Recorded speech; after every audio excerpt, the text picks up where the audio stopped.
There is a problem that a lot of the reader base are young women. The question is why?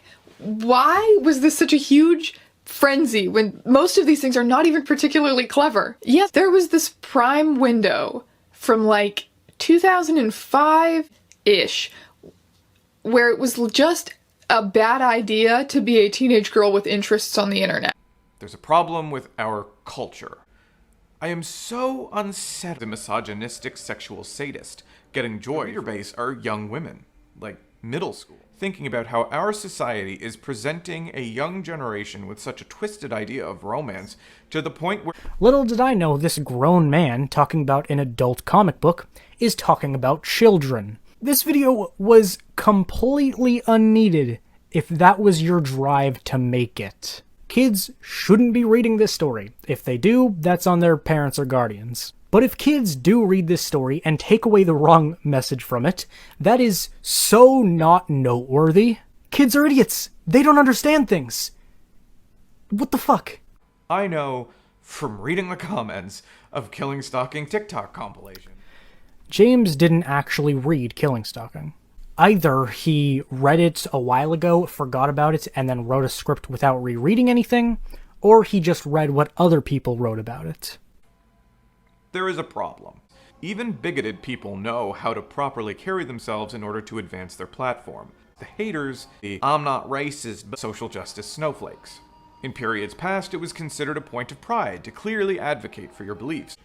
And there was no shame in supporting the pro-romance Killing Stalking fandom while still holding on to privileged attitudes and cultural stereotypes. Because this isn't just Killing Stalking.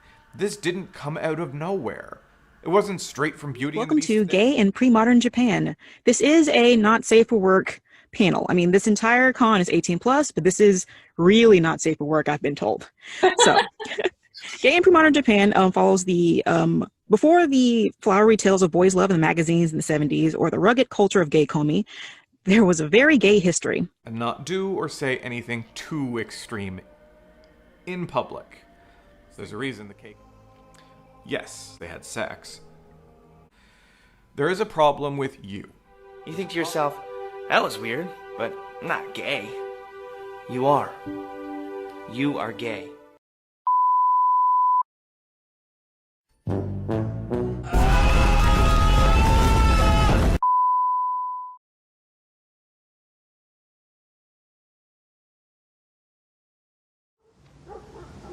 Killing Stalking has the weirdest fandom.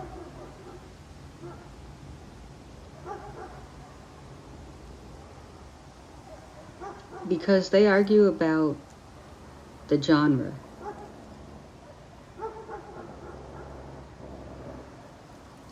The genre!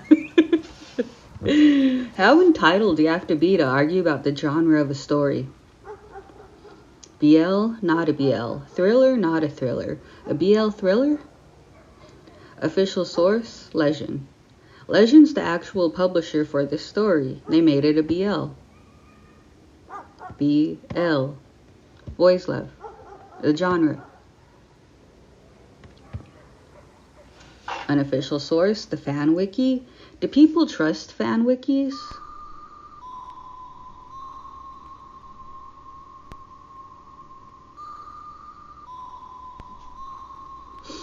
Here, let's look at this fan wiki.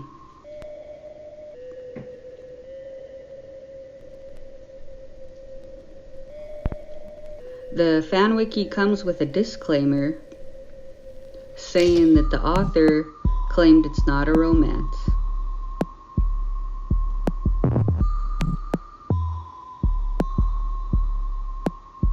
But then we have to go to the Italian interview that they're linking here. And as you can see, the fan wiki does not see it as a BL. But once again, this is a fan wiki. A fan wiki says it's not a romance. But nobody trusts fan wikis, right? Right? Right? Right? I mean, people are smart, right? We're in the age of information. Critical analysis is a common thing now. A fan wiki sourced an Italian interview, and I'll show a translation.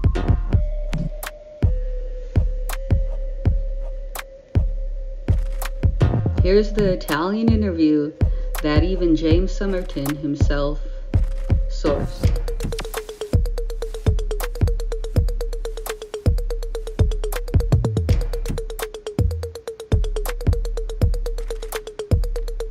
I didn't want Killing Stalking to seem like a romantic story. Keyword seem. I really want people to catch the nuance of this. The keyword is seem.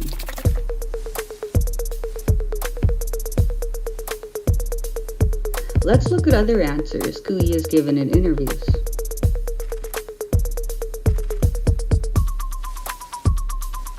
This is another Italian interview. Italian fans of Killing Stalking are so lucky. Killing Stalking is not just violence. I also tell about love.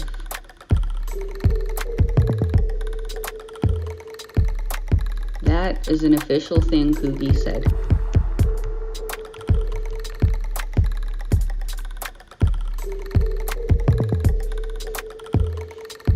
And then here is an answer she gave in an interview. One obvious reason is the fact that the boys love genre, homoerotic manga born in Japan, written by women for other women, is very popular with female readers, even in its darkest forms. So BL can be a dark story. I think Westerners, we limit genre. Koogi said it's BL.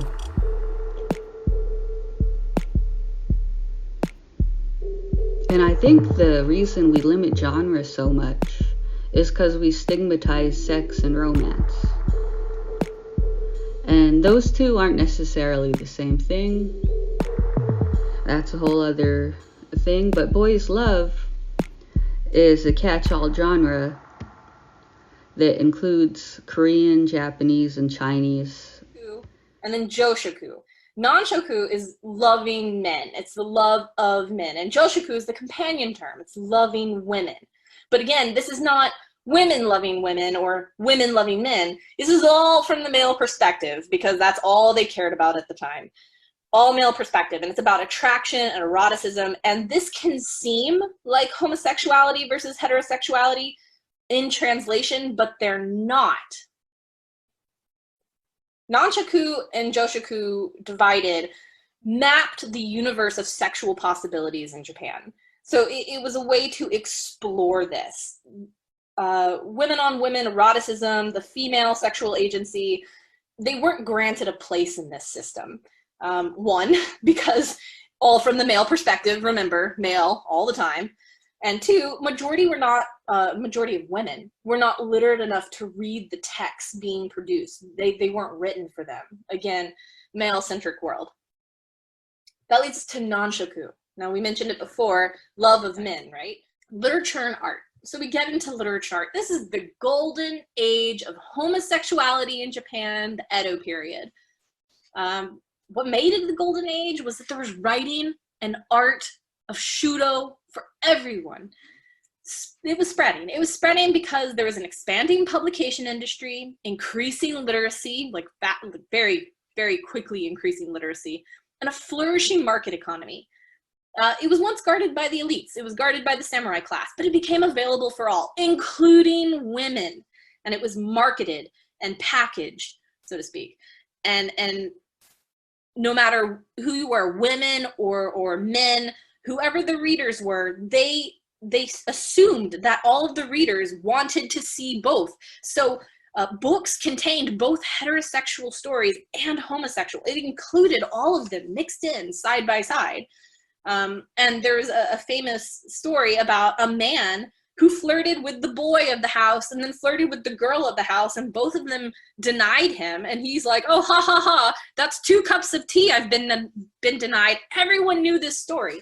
Everyone. Things said in this comic that couldn't have been conveyed if Yunbom was a woman, or even if Songwo was a woman. Maybe if Yunbom was a woman, the author would have been more sparing in their use of physical abuse. Maybe it would have hit too close to home.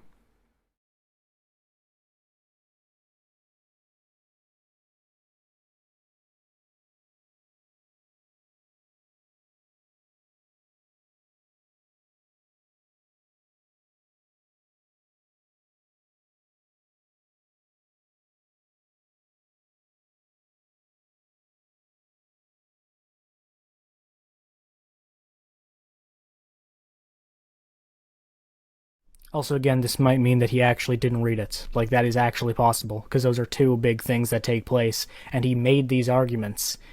So, either there is some confirmation bias, or he didn't fucking read it.